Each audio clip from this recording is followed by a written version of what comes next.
एक छोटी सी सोच से लेकर शॉपिंग की दुनिया का बादशाह बनने तक का सफर। साल 2007 में आदित्य बिरला ग्रुप के एक पुराने कर्मचारी सचिन बंसल और उनके दोस्त बिन्नी बंसल, जो रिश्ते में भाई भाई नहीं थे लेकिन नाम एक जैसा है उनको, ने एक आइडिया सोचा। सचिन और बिन्नी दोनों को लगता था कि भारत में ऑनलाइन शॉपिंग का बड़ा भविष्य हो सकता है, लेकिन उस समय भारत में ऑनलाइन शॉपिंग का चलन बहुत कम था और लोग भरोसा नहीं करते थे। फिर उन्होंने अपनी नौकरी छोड़ दी और अपने छोटे से ऑफिस में काम शुरू किया।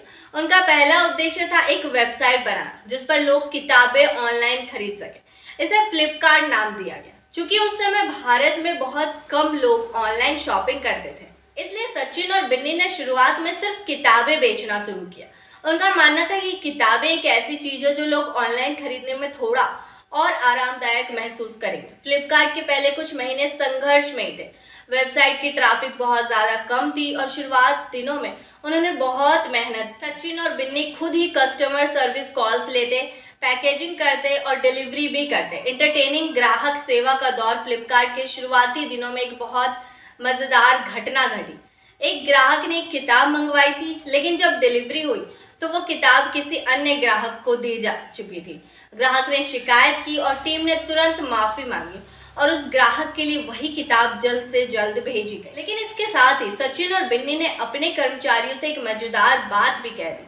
अगर किसी किताब की डिलीवरी गलत हो तो हमें तो डिलीवरी करने का तरीका और तेज करना पड़ेगा। इसके बाद फ्लिपकार्ट ने अपनी तकनीकी टीम को और मज़ेदार तरीके से काम करने के लिए प्रेरित किया, सिस्टम में सुधार किया ताकि वेबसाइट पर किसी भी वक्त खरीदारी करना आसान हो।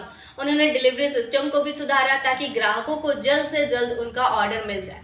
फ्लिपकार्ट ने अपने पहले बिग बिलियन डे की घोषणा की और ये सचमुच बहुत मज़ेदार और यादगार था।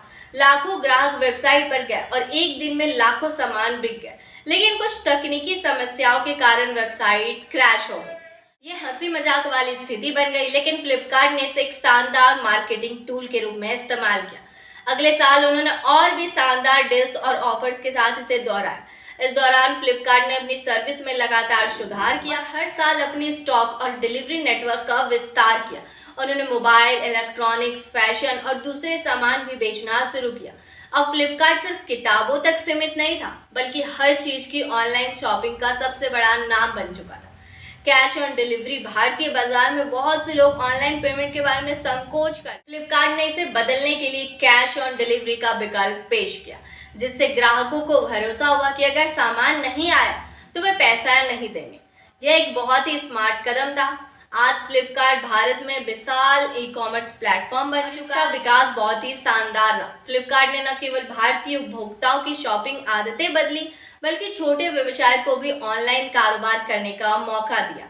सचिन और बिन्नी ने एक साधारण से आइडिया से शुरू किया और भारतीय बाजार में क्रांति ला दी। फ्लिपकार्ट की कहानी हमें ये बताती है कि छोटे से आइडिया, मेहनत और थोड़े जोखिम से बड़े सपने सच हो सकते हैं।